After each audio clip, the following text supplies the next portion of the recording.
sure if you can hear that, but those were the hurricane force winds while I was in my home, windows closed, trying to manage my anxiety about this category 5 storm outside.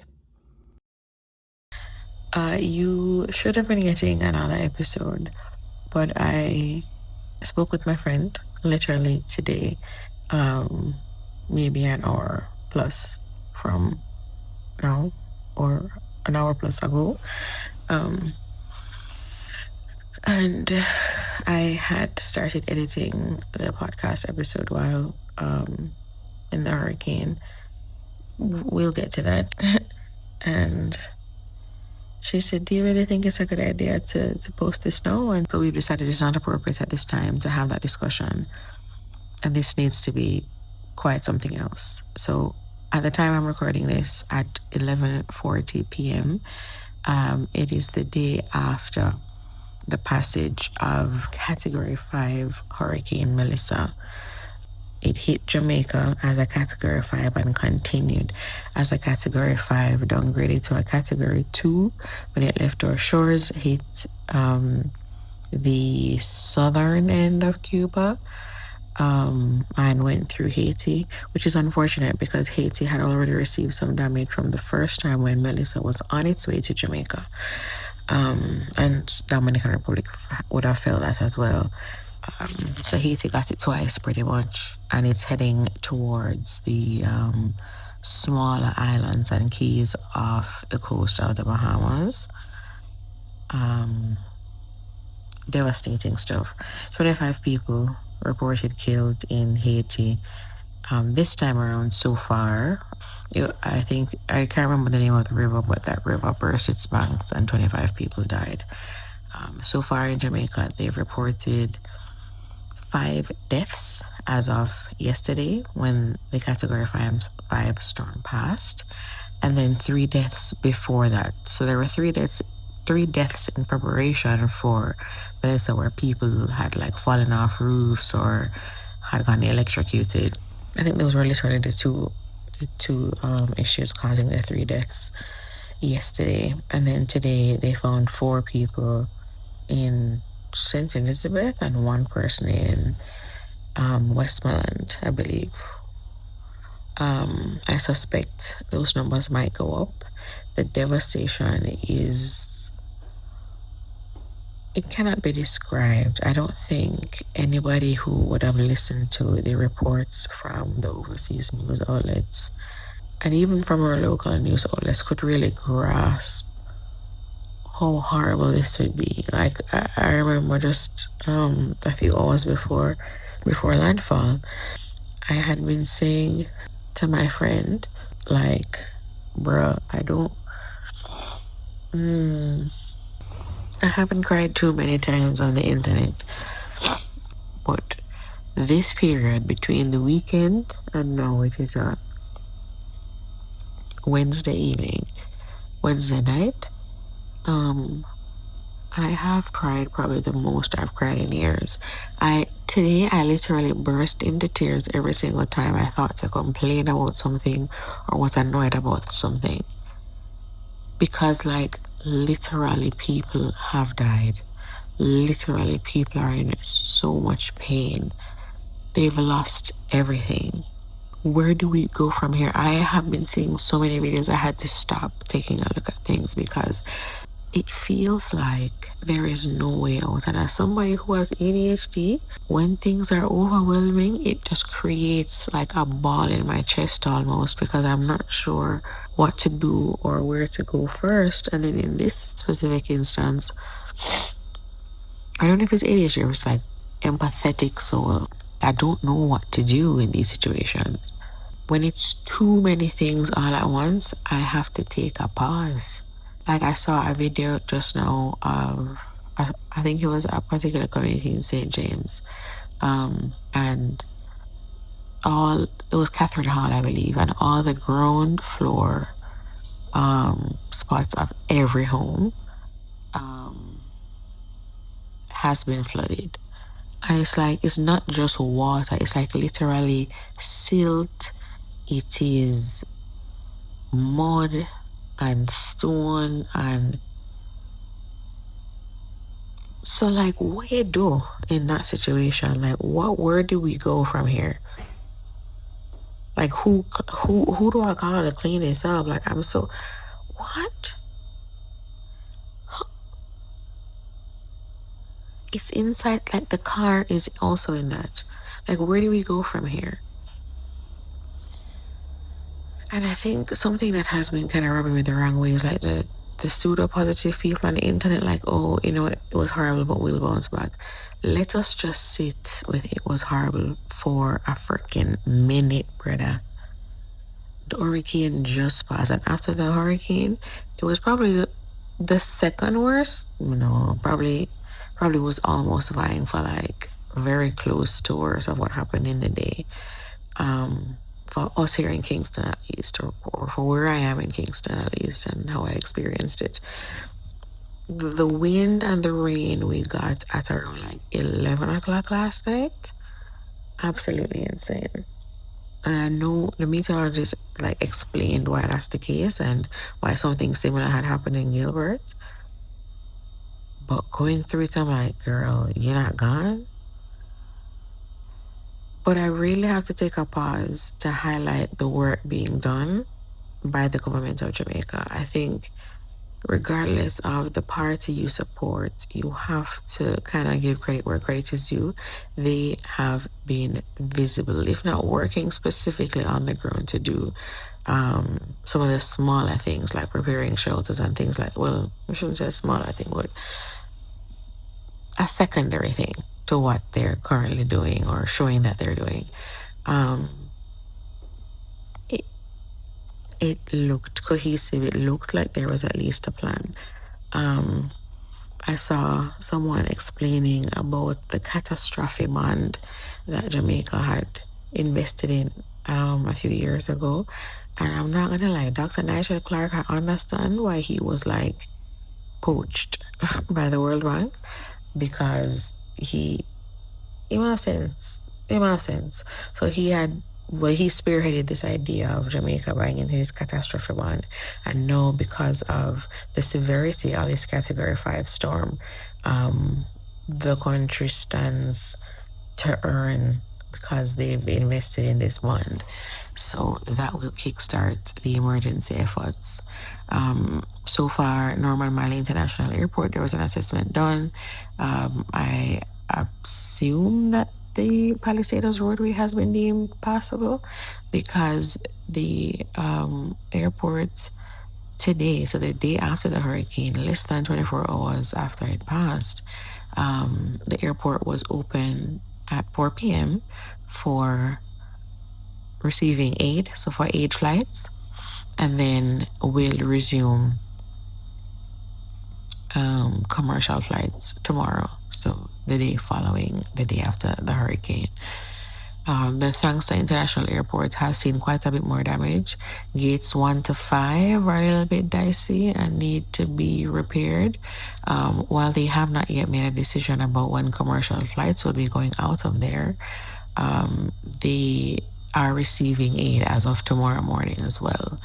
And Ian Fleming, minimal damage. I believe they are restarting commercial flights tomorrow. Can't recall, but there was no delay really with Ian Fleming, and they will also be accepting aid because we're gonna need it. People have been displaced. Let me just take a quick look at Category 5 hurricane characteristics. Yeah, this is me in real time. I need to say the condition within which I am recording this. So I am sitting in my living room on my couch using my phone because at the moment I decided to record this, I didn't have light, so there was no sense in like setting up a whole like professional microphone, yada yada, because I didn't really need it. Just run in the moment, I guess, because it was really quiet. I wish you never experienced that eerie calm that very loud silence before a storm passes and after the storm passes. Like we were living in the shining almost, how the silence had a sparkle. It was crazy how quiet the place was. So that's the condition within which I thought of recording this. And then by the time I was sitting here hemming and hawing about recording, light was restored. So we have to take a pause to really big up the people who have been keeping us connected, keeping us informed. The first responders, really, and whatever category that falls around, whether it's in the hospitality industry, whether it's through government. Thank you. One of the people I was watching today on Twitter was saying that is the second most deadly or second largest hurricane. Let me see. 185 miles per hour. 295 kilometers per hour. Sustained winds. The minimum wind of a Category 5 storm is 157 miles per hour, 252 kilometers per hour. I understand you're an overachiever, Melissa, but goddamn, bro. There have been, I just, yeah, it's a lot. It's a lot to even imagine that a storm of this category went through what I would deem a very small island, Jamaica, because when you were looking at the track of Melissa and where it went to Cuba versus how it engulfed Jamaica, that's crazy. That's insane.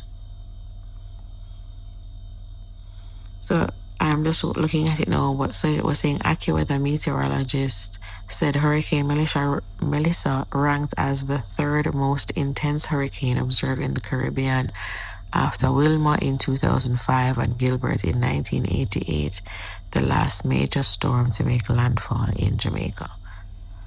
So I think they're just talking generally because these storms did not hit Jamaica at a Category 5, but had been recorded as a Category 5.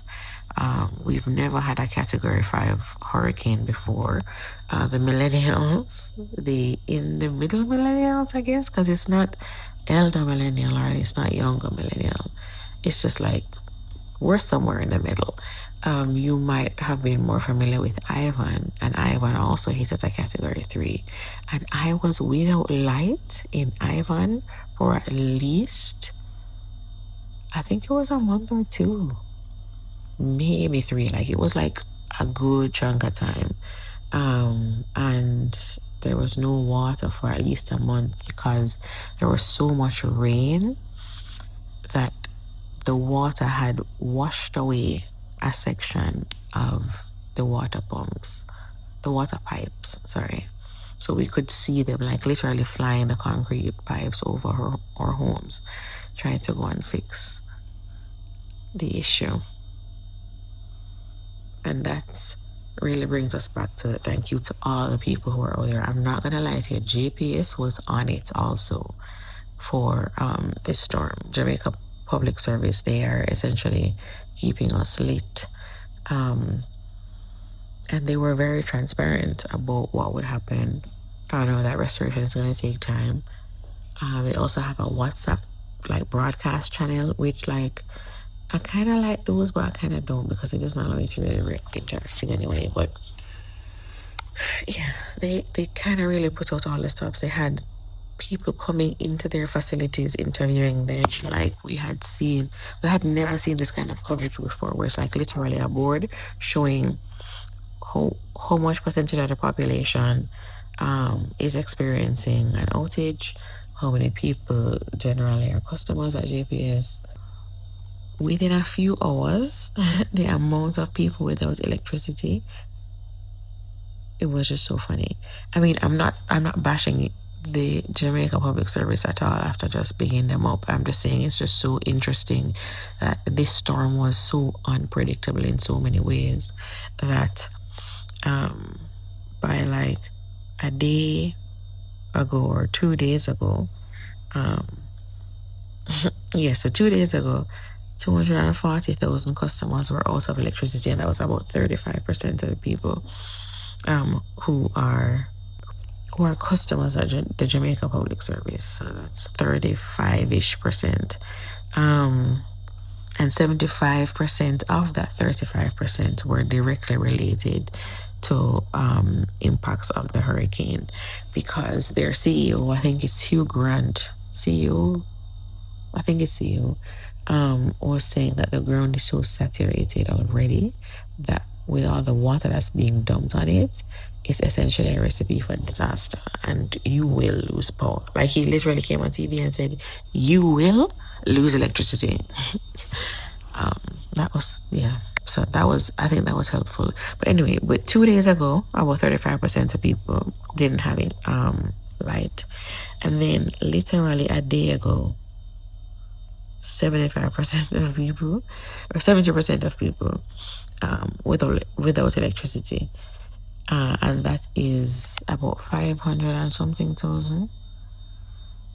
I know what my maths go there. We calculate it already before. And come turn on and turn off the water. Yeah, 528,000. Fine. Like that's a lot of people. These things have never really a great job of keeping the lights on, because my parents, who literally as you quit the light gone, I think if you blink, you miss the light. And the improvement in the infrastructure almost throughout the whole of the storm. They lost the telecommunications at like 12 a way to go. I'm not gonna lie to you. And I got little way to go, but generally fine.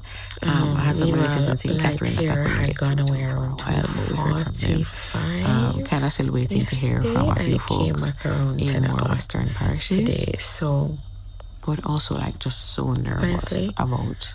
They're doing a great job. The National Water Commission. Water kind of gone right now still, but I had water from the most part. Also my parents, who like there was literally one man who would drive up in a van. But here we are. Here we are. In the meantime, if you would like to help, if you're in Jamaica, or if you know somebody who's in Jamaica, ask them to take a look at the Instagram page or the website of CVSS Jamaica. So C as in cat, V as in violin, S as in street, S as in street. It is the Council of Voluntary Social Services, and they're deploying people depending on where you are and the need, and ask you what kind of work you'd like to do or how you would like to structure your time in the day or in the afternoon, in the morning, night. Like, yeah, it's there. But again, to reduce the risk of scamming, look for the actual website or their actual Instagram page, CVSS Jamaica Council of Voluntary Social Services. Now, Jake's in Treasure Beach, if you are a Calabash fan or if you like St. Elizabeth at all, you might have stopped at Jake's. Like, my most fond memory at Jake's, other than my first and only Calabash experience so far, was when I had gone for a funeral with my husband, then boyfriend, and I remember who had died. Somebody for him or somebody for one of his friends, and we were paying, our respects. And we kind of left a little bit early, and I was like, we should do something. And we just stopped at Jake's and had some pizza by the water, and it was the most peaceful thing. Like, I've never felt so at peace having a meal in my life. So they've kind of been battered again by the hurricane, as have the rest of St. Elizabeth. The images, the videos, I had to take a pause. It's too much. There is a lot of loss, especially for a lot of people who did not get things back up and running after burial. So those western parishes, St. James, St. Elizabeth, Manchester, Clarendon. I said that already? I never remember what I say. The West one, them, they got it the worst, for sure, for sure, for sure. Yeah. So if you'd like to donate to Jake's, there is a link on their Instagram page, Jake's Treasure Beach. It's the Treasure Beach Foundation, I believe it's called, and their donation is through AHF. The most important thing too, whether you're thinking about viability, credibility, not a scam for, sending your support or fulfilling Jamaica's wish list or needs list as we, bounce back from this hurricane. Supportjamaica.gov.jm. Supportjamaica.gov.jm. It's not anything else. It's not .ja.jm.info. It is one more time for the people in the back. Hey, one more time for the people in the back. People in the back. People in the back. One more time for the people in the back. Okay. Supportjamaica.gov.jm. Most important thing for you to remember. Even every time I think about somebody who is working or who is like around whenever there are major events like storms, hurricanes, things like that, it hits me that like this is somebody's relative who is not seeing them because they're here with us. That's crazy. And I think that is a direct like visual because of how some of the tourists who have been quote unquote stranded here during the hurricane have been like exuding. There have been quite a few complaints about the kinds of food they're getting and all these different things. But like, to be fair, I mean, maybe nobody had enough time to prepare, one, and two, maybe they did not cater for this many people in the space after the passage of the hurricane. I don't know what it is, but it's one of those things. Again, supportjamaica.gov.jm. SUPPORTJAMAICA .gov.jm. This is such a devastating collective experience. Honestly, I don't know what to do or where to go. I have already signed up as a volunteer for CVSS. While there is so much devastation, there have been moments of help. So Airbnb has offered to house folks who are unhomed right now. And 876 Imports on Instagram has offered to use their any prefabricated homes that they currently have in their possession as temporary shelters for those who are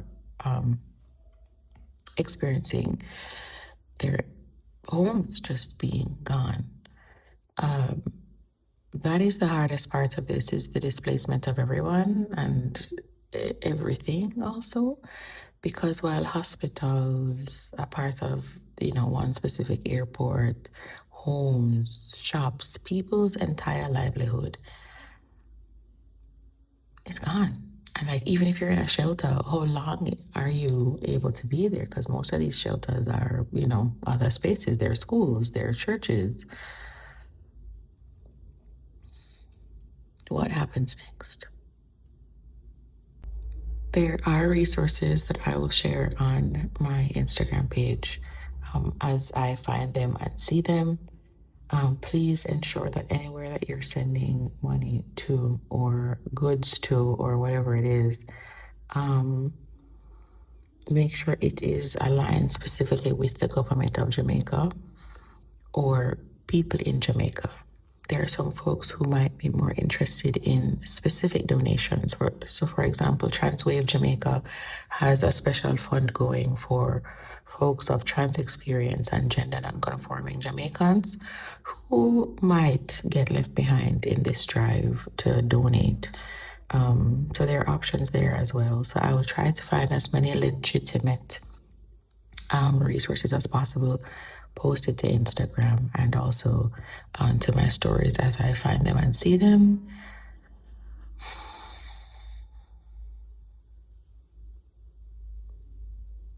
This is a stressful situation.